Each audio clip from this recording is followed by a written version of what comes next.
The Audi S7 Sportback packs a 420 PS punch, a 7-speed S-tronic transmission, quattro four-wheel drive, air suspension, and virtually all the brand's latest performance technology into a practical but exclusively styled 5-door coupe-style silhouette. It's a rare and tempting proposition for the money being asked.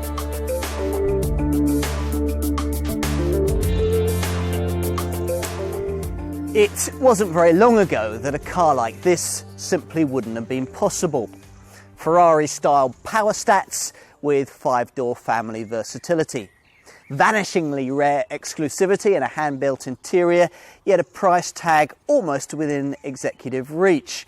And perhaps most tellingly, rests to 62 miles an hour in under 5 seconds, yet a 30 miles to the gallon capability. Welcome to the Audi S7 Sportback. This, as you may already have guessed, is a performance flagship for the A7 Sportback range. This a 5-door coupe model line that Ingolstadt has created to challenge stylised executive contenders like BMW's 6 Series Gran Coupe and the Mercedes CLS class. I say a performance flagship. Actually, the performance flagship of the A7 range is the 560 PS RS7 Sportback model, a car which looks tempting but costs around 35% more than this S7 and uses essentially the same V8 bi-turbo petrol engine you'll find here to go, well, not very much faster. So, with a perfectly adequate 420 PS on tap, this S7 makes more sense. As long as you appreciate that any concept of sense and sensibility is somewhat relative when you're talking about a 4-litre petrol-powered executive fastback weighing around 2 tonnes. And in any case, if you really were being sensible and wanted a quick A7 Sportback model, the 3-litre bi-TDI Quattro diesel version is significantly cheaper, 50% more economical, and just half a second slower from rest to 62 miles an hour. But we'll get into that as we go along. Bottom line is that this car delivers much of what you'll find in far more expensive, potently powered, stylised executive cars like, say, Porsche's Panamera 4S and BMW's 650i Gran Coupe for an awful lot less. Let's try it.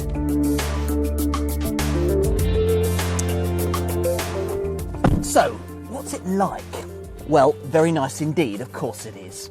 You sit a touch lower than you would in, say, Audi's S6, and there's a more cosseting, sportier feel than you'd get in a rival BMW 650i Gran Coupe or Porsche Panamera.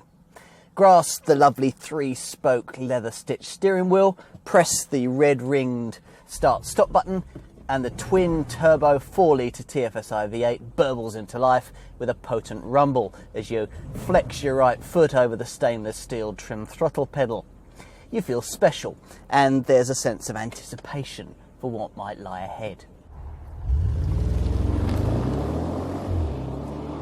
Once out on the open road, the Quattro grip hurls you away from rest, regardless of whether the surface beneath you is wet or dry, with all 550 Newton meters of torque available low down in the rev range from just 1500 RPM. So you're very rapidly going very, very fast. Not quite as quickly, of course, as you would be going in the top 550 PS RS7 model that shares basically the same mechanicals, but fast enough to get within 0.8 of a second of that car's 0 to 62 mile an hour sprint time. 4.7 seconds is all it takes here. And the 420 PS that's provided beneath this long bonnet would be quite sufficient to nudge 190 miles an hour, were a spoil sport restrictor not to cut in at 155 miles an hour. But then speed you probably expected. Handling subtlety might be something you'd approach this car with a few more doubts about. Previous big-engined S-model Audi executive cars haven't had a reputation for being especially engaging to drive.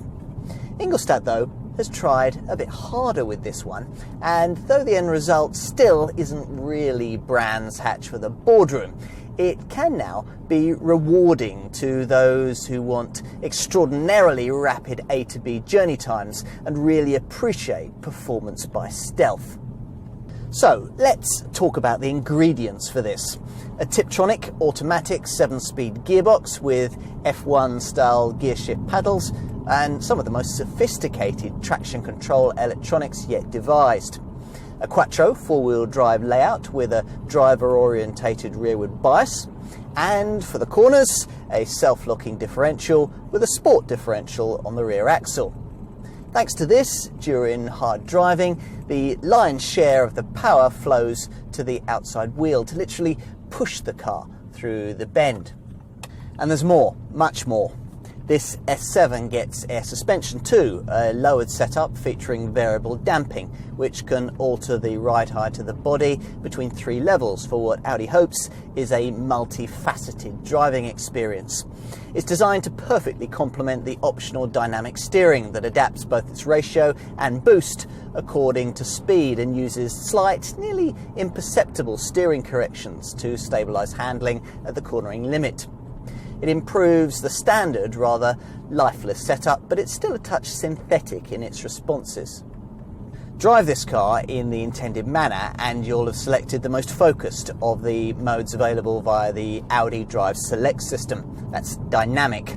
Or indeed set up your S7 for ultimate performance like a race driver would set up his race car via the individual settings. If you're really throwing the thing about, you might want to switch the ESP stability control into its interim sport setting, which will give you a little more opposite lock leeway before all of the stability and traction controls kick in. But of course, on our traffic-clogged roads, the opportunities for such behaviour are usually few and far between. Normally you'll want to settle back and switch the system into auto, so it can adapt to your driving circumstances as the software thinks fit. Or perhaps you could click into one of the more easygoing settings, comfort for a magic carpet air suspended ride, or efficiency where all the vehicle's systems become frugally minded. It's when you're driving like this that you suddenly start to appreciate something. That this car is almost eerily quiet. And there's a reason for that. The engine deactivates 4 of its 8 cylinders for extra efficiency on part throttle at low speeds. At which point the car realises that you want greater refinement. In response, an active noise cancellation system cuts in. 4 microphones integrated into the headlining record noise in the cabin, which is then analysed by a computer. If that computer detects intrusive sound elements, it broadcasts an anti-phase sound through the stereo speakers, which combines with the intrusive noise and largely cancels it out. But of course, there are times when you do want noise, when you're powering through the gears and want to hear exactly what that twin-turbo V8 can do. Audi understands that too, so there's a sound actuator in the exhaust system to emphasise the sonorous note of this thumping 420 PS power plant under hard throttle. That only leaves the brakes. Audi offers owners the expensive option of high-performance ceramic discs, offering vastly improved temperature tolerance for the best possible resistance to brake fade and an operating life of up to 186,000 miles in everyday use, 4 times the lifespan of a steel disc. Just remember to budget for replacements. You'll buy this car because of what it says about its brand and because of what it says about you, with a look that's measured, efficient, sporting and quietly exclusive. The long bonnet, the long wheelbase and the short overhangs create perfect proportions, while the swooping roofline is reasonably successful in giving this 5-door model the character of a coupe. Subtle, eye-catching details around the single-frame grille, the front bumper, the side mirrors and the sills set the S7 apart from its humbler A7 stablemates. And there are more to be found as you move further back past the 19-inch wheels with their black calipers and appreciate bespoke touches around the rear bumper, the diffuser and the tailpipes. At motorway speeds, a rear spoiler extends from the rear hatch to improve stability. The interior is similarly restrained but impressive. everywhere you look, there's a beautiful blend of craftsmanship and technology, and a discreet reminder of what you bought, with illuminated door sill trims and displays for the MMI and driver information systems that highlight the S7 logo on startup. A red ring adorns the start-stop button with an aluminium clasp, the selector lever. The footrest, the pedals and the soft keys of the MMI operating system get a gleaming aluminium style finish. There's full leather, of course, and at the front, multi-way power adjustable sports seats designed exclusively for this model.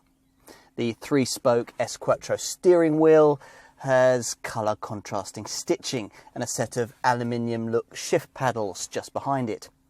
Beyond them, you view a set of bespoke instruments featuring grey dials with white needles.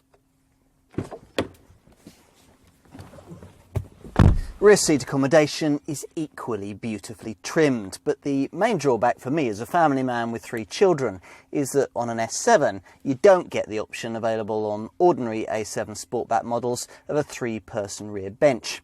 If that's not an issue for you, then you'll find little else to criticise here. This car is, after all, a hefty 5 metres in length, so you'd expect 2 adults to be able to stretch out very comfortably here, as indeed they can. And luggage space? Well, at 535 litres, it's a little more than you get in a rival BMW 650i Gran Coupe or Porsche Panamera. There's also a ski hatch, and you can extend the whole affair to 1,390 litres by flattening the split-folding rear seats. Not far off, in other words, what you get with Audi's S6 Avant Estate, yet delivered in what many will feel is a more stylish body shape. In other words, you can see this S7's appeal. You'll probably need to allow a £65,000 budget for purchase of this S7 once you've provided for a few well-chosen extras. In considering this car, you'll probably have had one eye on the top RS7 version, where power from the V8 biturbo rises from 420 to 560 PS. But that model requires a premium of around £22,000 over this one, which seems an awful lot just to get from rest to 62 miles an hour less than a second faster. If you've done your homework, you'll probably have also considered the fact that you could have the same 420 PS V8 engine, Audi S model technology and 5-door versatility in the Ingolstadt company's S6 Avant Estate model for £5,000 or so less. But then the whole point of the A7 Sportback line is to satisfy those executives who need 5-door practicality but don't want an estate. All of which leaves this S7 Sportback looking like a reasonable buy, with its careful balance of power versus price and space versus style. It looks good against the direct opposition too, most of which is provided by BMW, courtesy of a couple of front-wheel drive models equipped with the Munich brand's 455 PS 4.4 litre V8. For 5-door versatility with this engine, you'd choose a 550i Gran Turismo M Sport for a couple of £1,000 less than you'd pay for this Audi. But it's a frumpy-looking thing that won't be as good to drive. Most executives would rather specify the same power plant in BMW's much smarter-looking 650i Gran Coupe. But that car in dynamic M Sport form will cost you another £13,000 more than an S7, and it only has 4 doors. With no comparably powerful Mercedes CLS class to compete against this particular Audi, the CLS 63 AMG is pitched more precisely at the RS7 model. The only other direct rival is Porsche's Panamera 4S. That car at least has the 4-wheel drive system that the BMW alternatives lack, plus it has the same 420 PS output as this S7 and the same 5-door layout. Problem is, though, it's around £24,000 more. If, having considered all of that, you conclude that it is an S7 that you really want, then you're going to need to know what's included in the standard buying proposition. We don't have all night, so I won't trouble you with the full equipment list, but I will pick out a few highlights. The gorgeous 19-inch 5-spoke alloy wheels, the sport differential that varies torque between the rear wheels as part of the Quattro 4-wheel drive system, firing you through the bends, and the S Sports Adaptive Air Suspension, which works with the Drive Select system so that you can set the car up according to your mood. Then there are the creature comforts, the full Valcona leather interior with 12-way power-adjustable heated sports seats, and the satellite navigation system with its 6.5-inch folding colour display. But we haven't yet got to the stuff that'll really interest the technophobes. Take the optional mobile telephone preparation high with Audi Connect package that I have here. It transforms your S7 into a WLAN, that's Wireless Local Area Network, hotspot, so that passengers can surf the internet and email via their mobile devices. It also brings customised online services into the car, such as Google Point of Interest search by voice control, navigation with Google Earth Images, and Google Street View. Another useful feature is Audi Traffic Information Online that briefs you on traffic movements along your route. And the smartphone Audi Music Stream app that S7 drivers can use to receive more than 5,000 internet radio stations. If you think all of that's neat, then I think you'll agree with me that the standard satellite navigation system with its 60 gigabyte hard drive is especially clever. If your car has the necessary special module, it's potentially programmable in all kinds of clever ways that I think really set this car apart. For example, at night, if it's directed you to a crossroads, it'll widen the headlight beam so you can better see the junction. If it's directed you abroad, it'll tweak the headlamps for driving on the right and change the clock for you. If it's taking you uphill or around tight corners, it'll pre-warn the auto gearbox, so avoiding unnecessary gear changes for a smoother, more efficient journey. You can even use it to view Google Earth and get a picture of your destination at the same time as you check out Google News and weather and create in your car a mobile WLAN hotspot. As you can probably tell, I love gadgets. In fact, were I a potential buyer, I might be prepared to find a little more for some of the options fitted to this particular car. The head-up display so that you can get key driving information without taking your eyes off the road. It can even display speed limit signs as you pass them. Then there's the Park Assist system to guide you into tight spaces. The Night Vision Assistant that helps you to better see objects and people in the dark. And Audi's adaptive cruise control setup with a stop and go function that on the motorway, for example, can, if necessary, automatically brake you right back to standstill, then off again. As for safety, well, I was a little surprised to find that you have to pay quite a lot extra for the Audi side assist system that stops you from dangerously pulling out to overtake another car, and the Audi active lane assist system that stops dozy drivers from veering out of their lanes on the highway.